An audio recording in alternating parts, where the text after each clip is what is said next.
दक्षिण के एक नेता उत्तर में प्रचार करने के लिए पहुंचे हैं। एआईएमआईएम अध्यक्ष असदुद्दीन ओवैसी इन दिनों हैदराबाद से 2000 किलोमीटर दूर बिहार के किशनगंज में कैंप लगाए हुए हैं। 70% मुसलमान आबादी वाले किशनगंज से ओवैसी की बड़ी उम्मीद है। सवाल है कि क्या किशनगंज में एआईएमआईएम की सियासी पतंग उड़ा पाएंगे ओवैसी?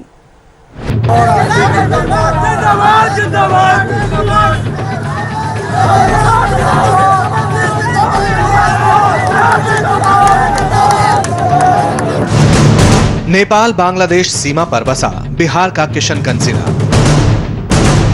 किशनगंज इन दिनों सुर्खियों में है। वजह बनी है यहाँ की सियासी सरगर्मी। 70% मुस्लिम आबादी वाले किशनगंज में मुस्लिम मतदाता ही हार जीत का फैसला तय करते हैं। किशनगंज के चुनावी मैदान में वैसे तो इस बार 14 पार्टियां ताल ठोक रही हैं, लेकिन असली टक्कर कांग्रेस, जेडीयू और एआईएमआईएम में है, जहां से तीनों पार्टियों ने मुस्लिम उम्मीदवारों को उतारा है। कांग्रेस डॉक्टर मोहम्मद जावेद, जेडीयू से सैयद महमूद अशरफ ललकार रहे हैं, तो सबसे ज्यादा चर्चा में है ऑल इंडिया मजलिस इत्तेहादुल मुस्लिमीन एआईएमआईएम से अख्तरुल इमाम, जिनके पीछे खुद खड़े हैं एआईएमआईएम के अध्यक्ष असदुद्दीन ओवैसी। ओवैसी के लिए किशनगंज की कितनी अहमियत है, उसका अंदाजा सिर्फ इस बात से लगा सकते हैं कि हैदराबाद में पहले चरण की वोटिंग खत्म हुई। उधर ओवैसी ने 2000 किलोमीटर दूर किशनगंज की फ्लाइट पकड़ ली और वहां पहुंचकर डेरा जमा दिया। क्या किशनगंज के मुसलमान ओवैसी को अपना नेता मानेंगे? 11 लाख मुसलमान वर्सेस ओवैसी की बाजी का क्या होगा नतीजा? किशनगंज में चुनावी मुकाबला बेहद दिलचस्प है। यहाँ महागठबंधन एनडीए और असदुद्दीन ओवैसी की पार्टी के उम्मीदवार के बीच मुकाबला है। ओवैसी ने किशनगंज में डेरा डाल रखा है अपनी पार्टी के उम्मीदवार अख्तरुल ईमान के पक्ष में प्रचार करने के लिए। लेकिन क्या 70% मुस्लिम आबादी वाले किशनगंज में ओवैसी मुसलमानों का दिल जीत पाएंगे? क्या किशनगंज के मुसलमान ओवैसी को अपना नेता मानते हैं? आज दिन भर हम ओवैसी के साथ चुनाव प्रचार में रहेंगे और इन्हीं सवालों का जवाब ढूंढने की कोशिश करेंगे। ओवैसी साहब निकल रहे हैं प्रचार के लिए। ये बताइए सर कि हैदराबाद में थे आप, यहाँ पहुँच गए किशनगंज। नहीं, किशनगंज से हम पिछले असेंबली चुनाव में हमने इलेक्शन लड़ा था और पिछले 2.5-3 साल से हमारे सदर अख्तरुल ईमान साहब जो प्रेसिडेंट है बिहार प्रदेश के और यहाँ कैंडिडेट हैं, वो पूरे कॉन्स्टिट्यूंसी का 1 नहीं 2 मरतबा विजिट कर चुके हैं। तो हमारा पोजीशन काफ़ी अच्छा है और हम सिर्फ मुसलमानों की लड़ाई नहीं लड़ रहे हैं यहाँ पर, हम सीमांचल की बैकवर्डनेस की, सीमांचल के इंसाफ की लड़ाई लड़ रहे हैं। तो ये हमारा अहम मुद्दा है सिलेक्शन में। 3 उम्मीदवार हैं और तीनों मुस्लिम हैं। ऐसे में जो मुसलमानों का दिल जीतेगा जाहिर है वही जीतेगा। तो क्या ओवैसी दिल जीत पाएंगे? मेरे में और मनिका गांधी में और अमित शाह में, मोदी में फ़र्क ये है कि हम वोटर का दिल जीतना चाहते हैं सीमांचल के। हम मज़हब की बुनियाद पर वोट का मुतालबा नहीं कर रहे हैं ना। हम ये कह रहे हैं कि अगर आप वोट देंगे तो आपका काम होगा। हम ये कह रहे हैं कि सीमांचल के इंसाफ की लड़ाई है, सीमांचल की पसमानदगी को दूर करना है, सीमांचल में एएमयू का कैंपस है उसको मजबूत करना है। यहाँ की आवाम को इंसाफ चाहिए, यहाँ की आवाम तरस रही है इंसाफ के लिए, वो हमारी लड़ाई है और अख्तरुल ईमान साहब की लीडरशिप में काम हो रहा है। ओवैसी हर मजहब की बात कर रहे हैं, सबके लिए फिक्र जता रहे हैं। सवाल है, क्या जो ओवैसी कह रहे हैं किशनगंज की जनता भी वही सोचती है? क्या किशनगंज की आवाम वाकई उन्हें अपना नेता मानती है? एआईएमआईएम प्रत्याशी अख्तरुल ईमान के लिए प्रचार पर निकलने से पहले हमने भी इस सवाल का जवाब तलाशने की कोशिश की। मुसलमानों का नेता ऐसा नहीं कह सकते हैं, कोई किसी पर्टिकुलर एक जात का नेता नहीं होता है, सारे लोगों का नेता होता है, ऐसा कोई बात नहीं है। बट लोगों जो जैसा, मैं आपसे पहले भी कह चुकी हूँ, जो जैसा वर्क करता है उसको उस हिसाब से लोग पसंद करते हैं। ओवैसी सर भी वर्क करते हैं तो उनको लोग पसंद करते हैं, यहाँ के युवा भी पसंद करते हैं, ऐसी बात नहीं है कि नहीं करते हैं। बट ये जातिवादी के हिसाब से नहीं है, उनके काम के हिसाब से है। 3 उम्मीदवार हैं, तीनों मुस्लिम हैं, तो ओवैसी के पक्ष में मुस्लिम महिलाएं जाएंगी आपको लगता है? जी जाएंगे। सरकार हर हाल में राहुल को ही बनना है, राहुल के अलावा कोई नहीं बनना है। जी वो उनको अपना नेता भी मानते हैं और इस बार इंशाअल्लाह अख्तरुल ईमान को भारी मतों से वो जिताएंगे यहाँ की पब्लिक, और हम लोग सब लोग भारी मतों से उनको वोट देंगे और उनका खैर मकदम हम लोग करेंगे। तो ये कहते हैं कि वो वोट कटवा है, वोट काटने वाले होते हैं। वो तो अगेंस्ट पार्टी वाले कहेंगे ही, उनका कहने का काम है। वो कहते हैं उन पर हम लोग नहीं जाना है और हम लोग ना उनके बातों पर जाएंगे। इस बार हम लोग बेखौफ होकर उनका वोट देंगे, इंशाल्लाह उनको जिताएंगे। सारे लोग माने, हिंदू मुस्लिम सबको मान रहे हैं। बहुत सारे हिंदू भी मांग रहे हैं। ऐसे कि तो मुसलमान के लिए सिर्फ अकेला वो एक नेता नहीं है, वो हिंदू मुसलमान की बात करते हैं। सबका नेता, सबका विकास, सबका काम हो, वो दिग्गज नेता है, वो आवाज उठाने वाला है वहाँ पर। किशनगंज के मुसलमान ओवैसी को अपना हमदर्द तो मानते हैं, लेकिन ये वोट में तब्दील होगा ये कहना जल्दबाजी होगी, क्योंकि जेडीयू और कांग्रेस ने भी मुसलमान नेताओं पर ही दाव खेला है, लिहाजा मुकाबला कांटे का है। अपने होटल से ओवैसी निकल पड़े अपनी पहली जनसभा की तरफ, जो किशनगंज की पोठिया में रखी गई थी। समर्थकों के साथ कार से ओवैसी पोठिया की तरफ निकल पड़े। रास्ते में कई जगह पर समर्थकों का जोश देखकर उनको रुकना भी पड़ा। असदुद्दीन ओवैसी हर जगह जा रहे हैं, किशनगंज के सभी इलाकों में जा रहे हैं, लोगों से बातचीत कर रहे हैं और उनके स्वागत में हर जगह काफी लोग। ये बताइए कि ओवैसी साहब को अपना नेता मानते हैं मुसलमान? हम लोग सीमांचल का नेता मान चुके हैं ओवैसी साहब को। ओवैसी साहब अख्तरुल इमान मुसलमान के नेता हैं, मुसलमान का नेता है, सबका नेता है, हर जाति का नेता है, हर जाति। यहाँ पर आप देखें काफी जोरदार स्वागत हो रहा है, जहाँ भी जा रहे हैं पतंग छाप है, चुनाव चिन्ह पतंग है और ऐसे में यहाँ पर जो लोग हैं उनका उत्साह देखते ही बन रहा है। पोठिया में ओवैसी को देखने के लिए हजारों का जनसैलाब उमड़ा था। नेताओं कार्यकर्ताओं के साथ मंच पर असदुद्दीन ओवैसी मौजूद थे। यहाँ भी यही सवाल था कि मुसलमान क्या ओवैसी के नाम पर वोट देंगे? रैली में आई आवाम ने क्या कहा, जरा सुनिए। जीतेगा 100%। यहाँ का मुसलमान ओवैसी को अपना नेता मानता है? एकदम मानता है, 100% मानता है। जय हिंद, जय भारत, अल्लाह हाफिज। असदुद्दीन ओवैसी वो बैरिस्टर है, मुसलमान के हक में, दलित के हक में बोलता है। बड़ी अच्छा लगता है। उनमें क्या बात अच्छी लगती है? ओवैसी साहब की क्या बात अच्छी लगती है? जी, अच्छा लगता है, उनका हर आधा अच्छा लगता है। वो जो भी बोलता है गरीब के हक में बोलता है। आप बताइए ओवैसी साहब में क्या अच्छा लगता है? बहुत कुछ अच्छा लगता है। हर किसी के लिए वो अच्छा ही बोलता है और अच्छा काम करता है, सच बोलता है वो, लेकिन बदनाम हो जाता है। 10 लाख मुसलमान है किशनगंज में, तो क्या ये माना जाए कि मुसलमानों के नेता हैं ओवैसी? किशनगंज का मुसलमान को नेता मानता है अपना? बिल्कुल बिल्कुल मानते हैं और बिल्कुल वोट उसी को जाएगा, वही जीतेगा इंशाअल्लाह जीतेगा बिल्कुल। किशनगंज के 10 लाख मुसलमानों के बीच पहुंचे हैं असदुद्दीन ओवैसी। भरोसा है मुसलमानों का दिल जीत लेंगे और पूरी मेहनत कर रहे हैं ओवैसी। धुआंधार प्रचार कर रहे हैं, सुबह से लेकर रात तक इनका प्रचार चल रहा है। लेकिन किशनगंज का मुसलमान क्या सोचता है, हम इनसे पूछते हैं। ये बताइए कि क्या लग रहा है, जो किशनगंज का जो युवा मुसलमान है, क्या वो ओवैसी को नेता मानता है अपना? जी सर, हम लोग बिल्कुल ओवैसी साहब को नेताजी मानते हैं और इंशाल्लाह मानेंगे और पतंग छाप में इस बार इंशाल्लाह हम लोग वोट देकर अख्तर ईमान को कामयाब करेंगे। ओवैसी क्या आपको लगता है यहाँ मुसलमानों के नेता हैं?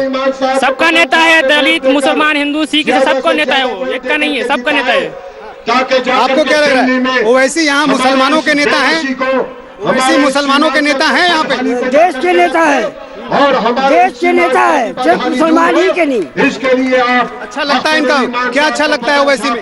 एकदम अच्छा है। जब तक हम जनता से सवाल कर रहे थे, इस बीच मंच पर वक्ताओं की लाइन लग रही थी। सभी की जुबान पर थे AIM के प्रत्याशी अख्तरुल ईमान और उनके अध्यक्ष असदुद्दीन ओवैसी।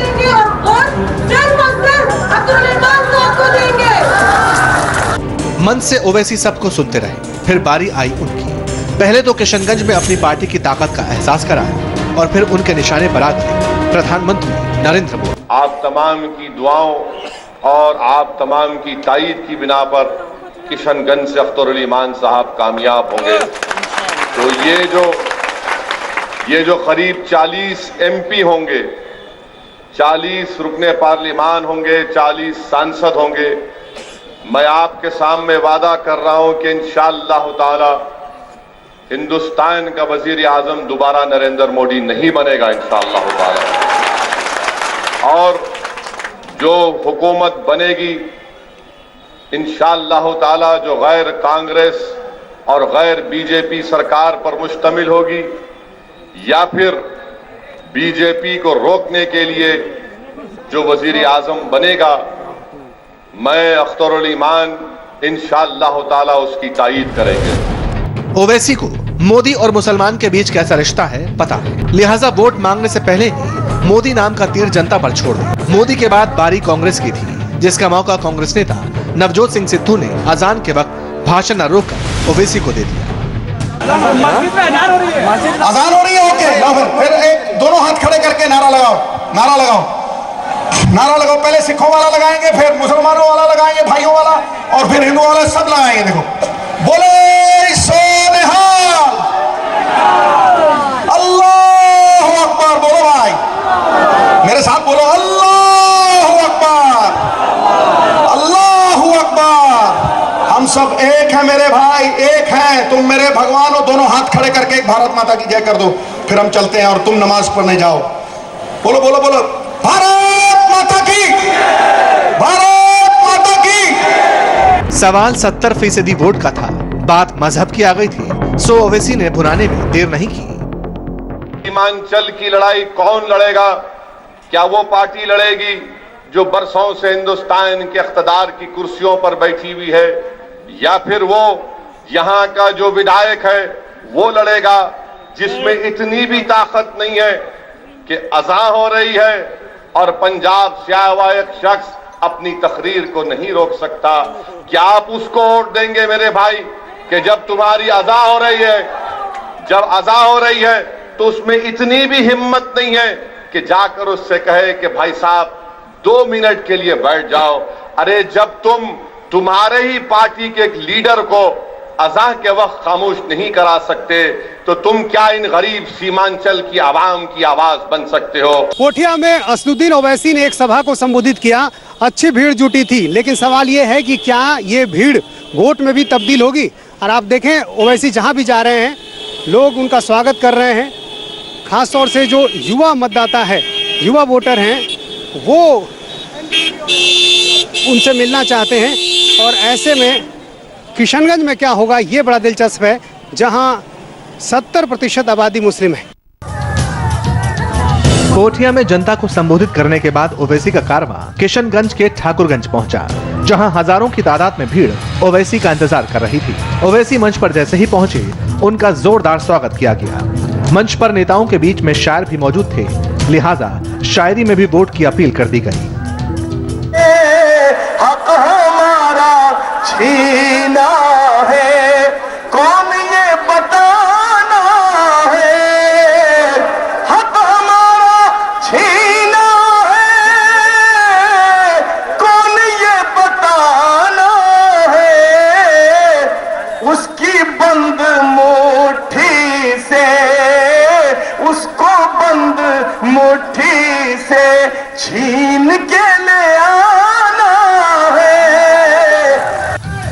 इस बीच मंच पर ही असदुद्दीन ओवैसी को बातचीत करने का मौका मिल गया। ओवैसी जीत का दावा कर रहे हैं, लेकिन विरोधी उन्हें वोट कटुआ कह रहे हैं। इस सवाल के जवाब में ओवैसी ने क्या कहा, जरा सुनिए। जो विरोधी दल हैं वो ये कहते हैं, चाहे वो नीतीश कुमार हो या लालू यादव हो या राहुल गांधी हो, हर कोई आपको वोट कटवा के नजरिए से देखता है कि आप सिर्फ वोट काटने के लिए आए। देखिए, जब असेंबली के चुनाव हो रहे थे, मैं उस वक्त भी कहा था कि नीतीश कुमार दोबारा बीजेपी में जाएंगे, मोदी की तायद करेंगे। वो बात सच साबित हुई। अब आरजेडी और कांग्रेस ये बताए कि आपने तो गठबंधन के नाम पर वोट लिया था, अब जो नीतीश चला गया तो क्या ये जिम्मेदारी उन पर आयद नहीं होती? क्योंकि आपने तो वोट लिया था, आप तो मंत्री थे उसमें। तो इसीलिए हम समझते हैं कि ये इनका इल्ज़ाम बेबुनियाद है। और अगर वोट कटवा है तो फिर कांग्रेस यूपी में क्यों लड़ रही है? हमारे खिलाफ क्यों लड़ रही है? हैदराबाद में क्यों इलेक्शन लड़ी? कई मुकामात पर कांग्रेस खुद लड़ रही है। तो ये जो पॉलिटिक्स है एंटाइटलमेंट की, कि हम जो करेंगे वो सच है, आप जो करेंगे तो गलत है। बातचीत के बाद ओवैसी ने माइक थामा और इस बार निशाने पर थी मोदी की मंत्री मेनका गांधी। बीजेपी के क्या कहते हैं मिनिस्टर जिनका नाम मेनका गांधी है, उत्तर प्रदेश सुल्तानपुर में वो कहती है, मुसलमानों के बीच में खड़े होकर बीजेपी की मंत्री मोदी की वजीर कहती है, मुसलमानों को डराती है, धमकाती है और कहती है कि अगर तुम मुसलमान मुझे वोट नहीं दोगे तो तुमको नौकरी नहीं मिलेगी। बताइए, आप कोई इस तरह से वोट मांगता है? क्या आप मेरे सर पर बंदूक लगाकर कह रहे हैं वोट दो वरना गोली मार दी जाएगी तुमको? बताइए, आप इस तरह से संविधान, इस तरह से देश चलेगा कि एक अल्पसंख्यक समाज है माइनॉरिटीज है जिसको हिंदुस्तान के आईन में दफा 30 के तहत प्रोटेक्शन दिया गया। हिंदुस्तान का संविधान कहता है कि जो इंसान होगा उसकी जान की हिफाजत की जाएगी। और आप मुझे डराते हैं मोदी, अब मालूम हुआ, बल्कि हमें पहले से मालूम था कि तुम्हारा जो नारा था वो झूठ पर मुबन्नी था। सबका साथ सबका विकास, ये झूठ है, ये झूठ है। ओवैसी ठाकुरगंज में करीब आधे घंटे तक मोदी और विपक्ष पर बरसे। जाते जाते किशनगंज की जनता को मोदी और नीतीश को लैला मजनू की जोड़ी बताकर दूर रहने की नसीहत भी दे डाली। आज नीतीश कुमार मोदी की बात नहीं करते।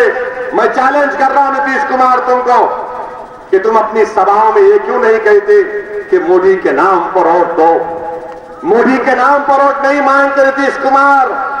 ये लैला मजनू की जोड़ी कहती है कि मेरे नाम पर दो, मैं मुख्यमंत्री हूं।